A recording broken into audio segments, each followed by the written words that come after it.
Welcome to Talking with the Animals, an exploration of animal communication. Join animal communicator, craniosacral therapist, and NES practitioner Caroline Pope as she discusses how to understand other species as they truly are, not just from the human perspective. That's right, Mecco. Discover how communicating with our four-legged friends can open up a whole new world for both of you. And now, your host and Australia's most recognized and well-known animal communicator, Caroline Pope.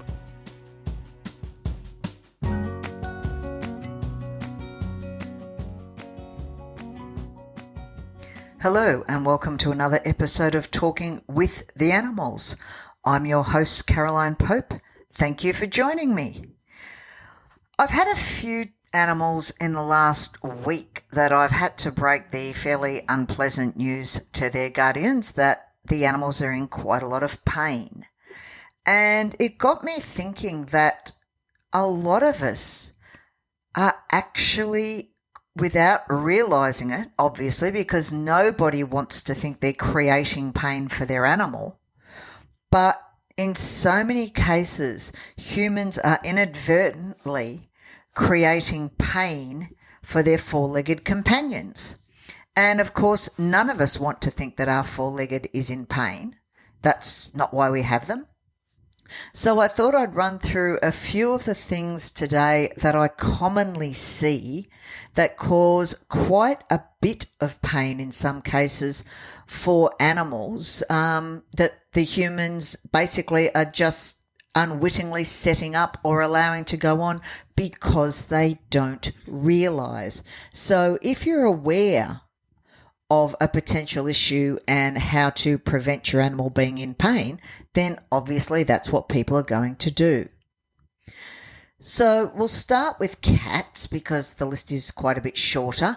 Partly because of the way they're bred. Most cats are pretty close to the original blueprint, so they don't tend to get quite as many body issues as dogs, simply because you look at a wolf or a dingo, then you look at everything from a pug to a daxi to a deerhound. The dog's shape is so very different. Bull terriers, all these sorts of things, they're so different from the original blueprint that obviously breeding alone creates a whole bunch of problems. There are certain breeds of cats that do have, for example, the Maine Coon. I'm seeing an awful lot of Maine Coons now, sadly, with hip dysplasia. And hip dysplasia is bad enough in a dog, but for a cat, it's worse because cats jump so much more. And look at people that have how much pain they're in before we actually get to a hip replacement. And of course, particularly here in Australia, you're hearing all the stories, horror stories about the waiting lists for surgery blowing out, and people can be waiting several years now for a hip replacement. That's the same pain our animals feel. So really think about that. And whilst it's not always financially or otherwise viable to do, for example, a hip operation, hip replacement on your animal, there are certainly plenty of ways that we can help prevent. Obviously, screening for breed is a big one. Slippery floors. Now, I certainly will be going into a bit more of that with dogs, but it was interesting. When I lost Sir Khan, I was in a place that had a little bit of carpet, but most of it was timber laminate. And the floor rugs were, to put it politely, they'd well past their use by date. That's a nice polite way of saying it. So piffed them all out. And I had one main rug in the lounge room and the rest of it was carpet in the bedrooms and timber laminate. Now, when I got Mecco, obviously the first thing I did was go out and get a whole bunch more carpet runners. But what was interesting was a comment from one of my cats a couple of days later of how much happier he was now that we had the carpet runners again and that his back didn't hurt. And of course, when you think about it, you look at a cat or a dog in the wild, they don't have highly polished flooring. You didn't see anywhere near as many cruciate ligament injuries in dogs in the 70s and 80s when carpet, particularly shag carpet, was the fashion. Now it's all the polished floor, timber laminate, floorboards, that kind of stuff. We're seeing more of it. Environmental does play a big part. And of course, everybody knows my take on, by now I would imagine, about diet.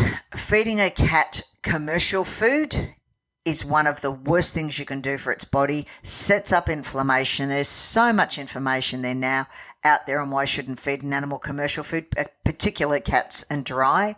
That will also create issues. And of course, weight.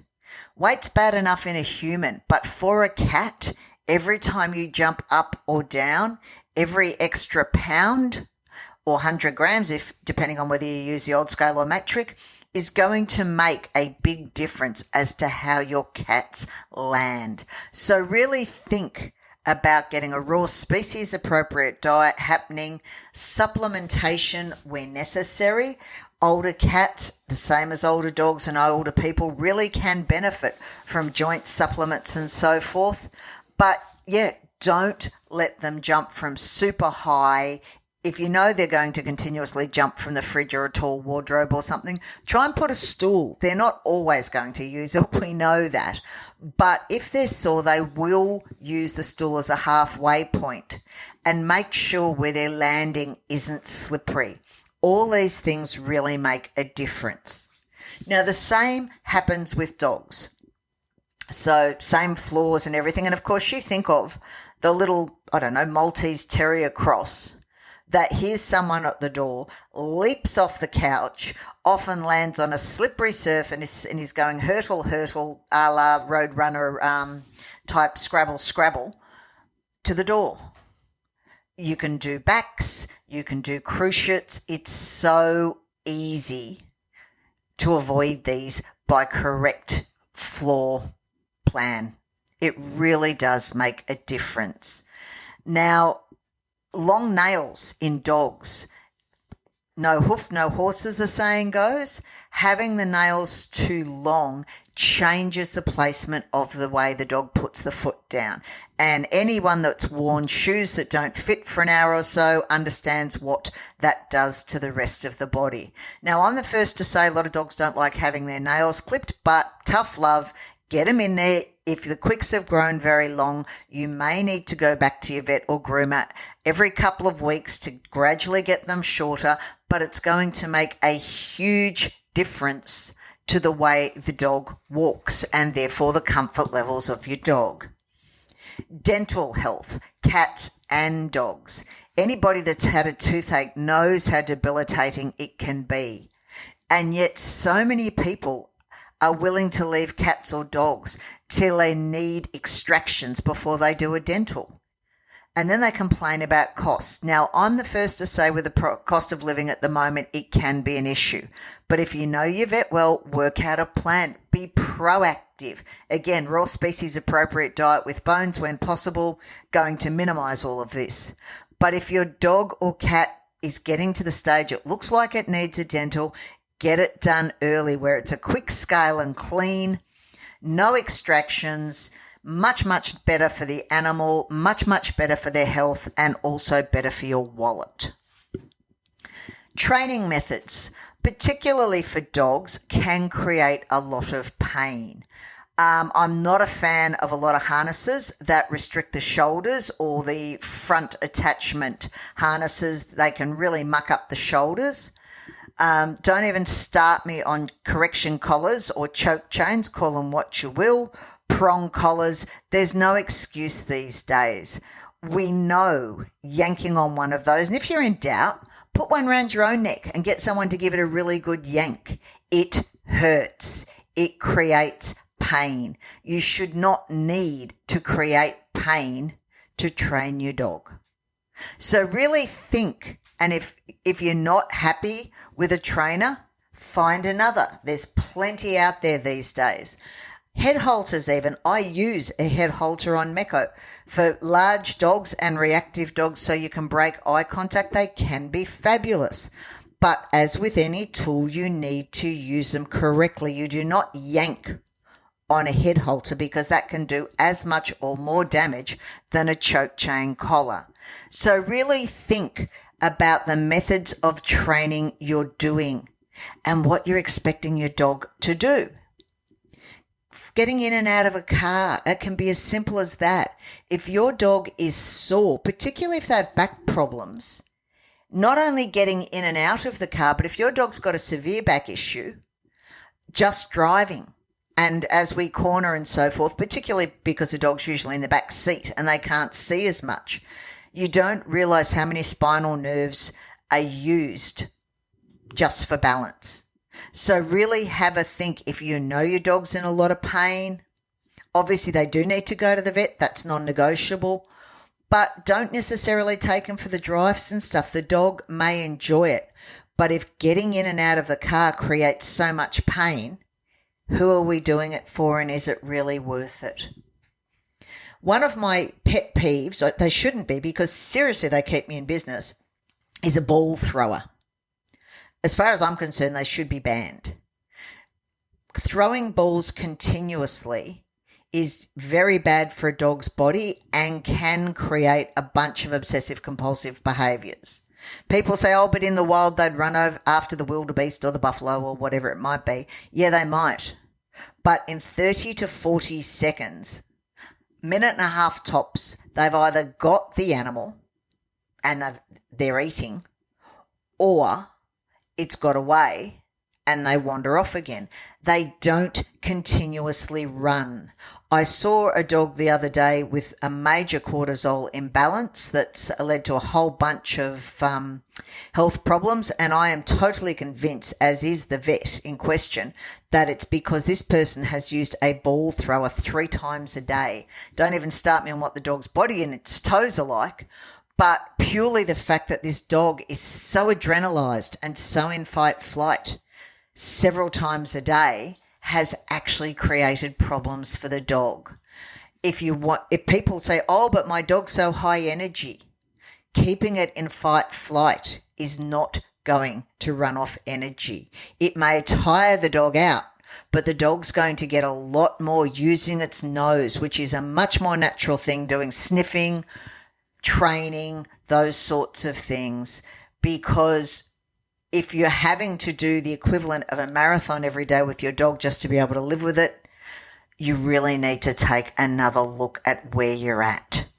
It's not good for the dog. Keeps me in business, as I say, lots of ruptured cruciates, lots of physio requirements, lots of back problems. Great. And particularly those that throw balls inside down long hallways that are usually polished floorboards. I can understand why they do. And even cats throwing, toy mice or whatever. Do it on a carpet runner. Don't do it on polished flooring. You're just looking to create issues. Now, the poor old horse has suffered much more with humans than either dogs or horses. Cats, I should say. My apologies. We really haven't done the horse any good, even from the days of Genghis Khan. With horses, it really is a case of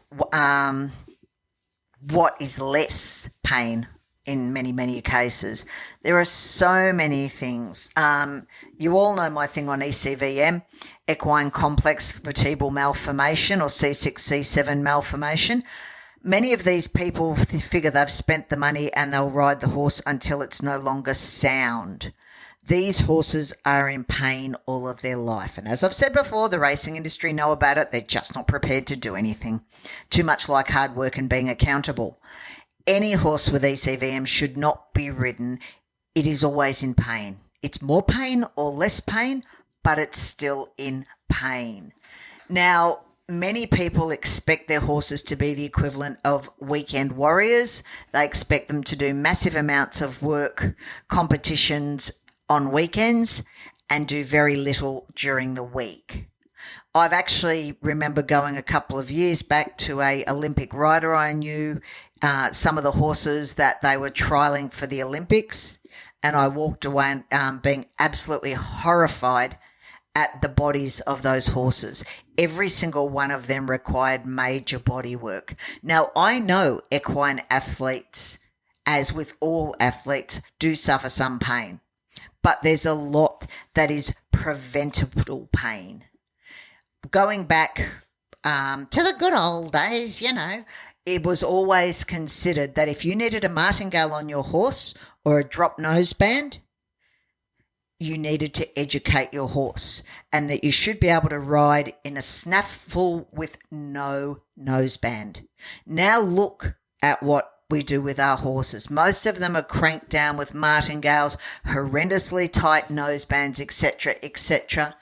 And they're saying, oh, the horse is dangerous to ride without. Well, sorry, you're doing something wrong.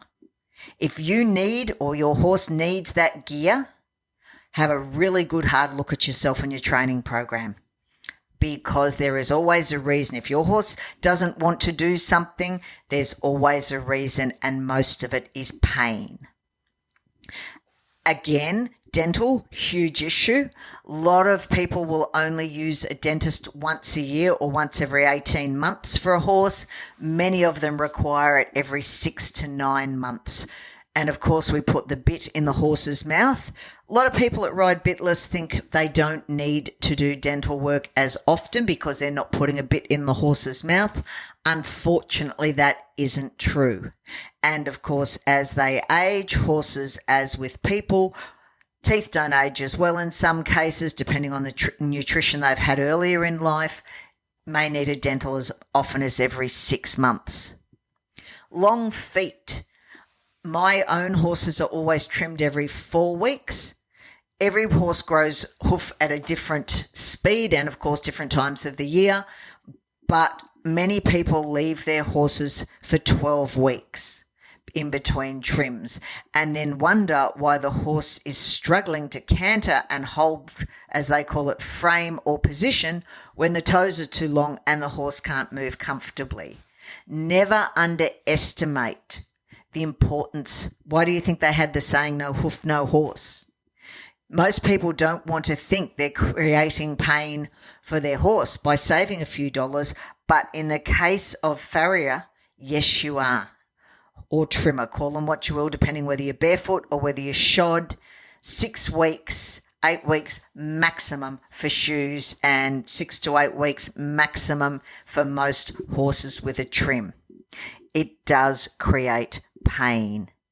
And of course, ill-fitting gear, ill-fitting saddles, and of course, the saddle that fitted your horse last year when he was fat and basically in paddock condition versus if you've kept riding consistently 6 months later when he's developed a whole lot of top line and dropped a bit of weight, your saddle's going to need to be virtually completely different.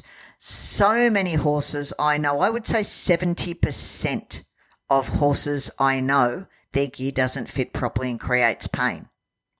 Even what some people think of as small things, for example, riding an arena with boots, but not using the gaiters and then the sand gets in and rubs, or using brushing boots and not cleaning them so you've still got mud and clumped in hair from the last time you used them and that rubs, or dirt and, sometimes paddock grass seeds and burrs if the girth isn't clean and people haven't cleaned where the girth goes. Sounds basic. Floating boots. How many people clean their floating boots after each use, brush them out? Very few. These are all things that can go on and create pain for the horse. And, of course, then we also have the riders. None of us are fully balanced. God knows I'm not when I'm on my guy. But if you know you've got spinal or hip or knee issues, which many of us has as we get older, get some body work done or do some yoga or both so that you're not leaning continuously to one side or sitting and with uneven weight distribution, because, of course, your horse has to compensate for that. And then over time, if you're continuously sitting more to one side, that's going to compress that side of the saddle. And of course, it all goes from there. So be aware of you as a rider. And of course, again, regardless of whether you ride with or without a bit, bitless is less worse in my book. Hanging on to the horse's mouth. If you feel you have to hang on, Get yourself a neck strap. Don't hang off your horse's mouth. It hurts. It creates a lot of pain. I've actually seen, and so many so-called professional riders create huge amounts of pain.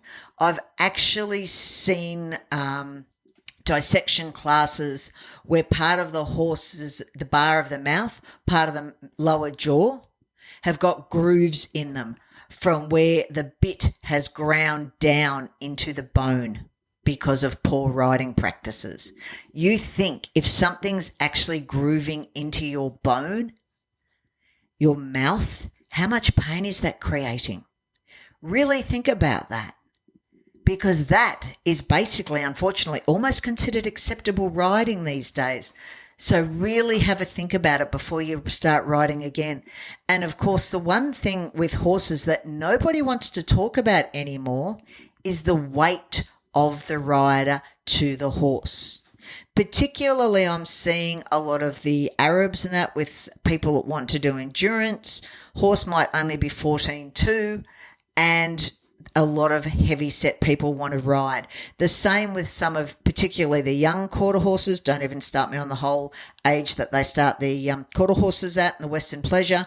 But anyone that has a Western saddle knows they're heavy. Then you add the weight of a rider onto a small quarter horse. That's more than a quarter of the horse's weight, and a lot of the time the riders aren't particularly good either, and some of them have those sharp Western bits. So really be aware.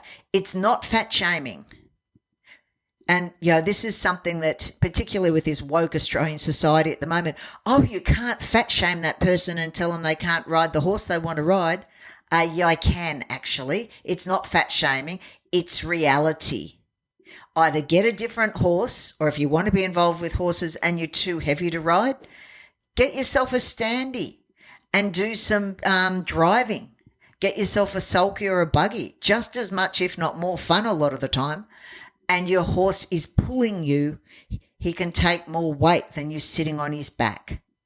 So really have a think about how your lifestyle is for your pet and how you can change things, because very small changes for you, taking away a noseband on a horse, getting some body work, doing feet more often, trimming the dog's nails, putting down a few carpet runners, doing more sniff work and less ball work, may not be big changes for you, but they, as a long-term thing, can make the world of difference to your animal and the quality of life they share with you.